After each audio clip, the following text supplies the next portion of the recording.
Fermés jusqu'à 18 jours. Ils ne sortiront de la tanière qu'au bout de 3 mois et seront sevrés à 5 mois. Ils resteront avec leur mère environ 1 an, le temps d'atteindre leur taille adulte. Le terme panda est une anglicisation du mot poonia qui signifie mangeur de bambou. En effet, le régime alimentaire des pandarous se compose à 95% de bambou, un fait pour le moins inhabituel chez les carnivores.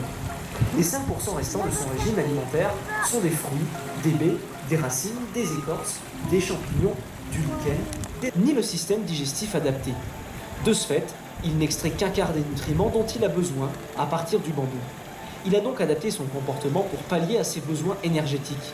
Il peut ainsi passer jusqu'à 13 heures par jour à grignoter des jeunes pousses et feuilles de bambou.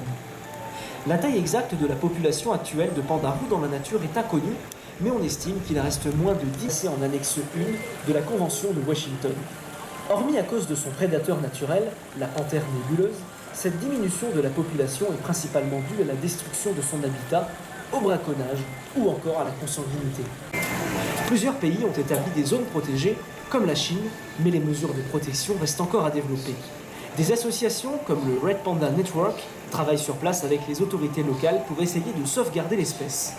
En captivité, les parcs du monde entier se sont mobilisés pour préserver l'espèce en participant à des programmes d'élevage dans le but d'obtenir une population captive importante et avec une grande diversité génétique pour un jour pouvoir les réintroduire dans leur milieu naturel. Ici, à Biotopia, nous participons au programme d'élevage européen du pandarou et soutenons financièrement les associations qui œuvrent dans leur milieu naturel à la sauvegarde de cette espèce. Merci pour votre attention, nous espérons que vous avez passé un agréable moment.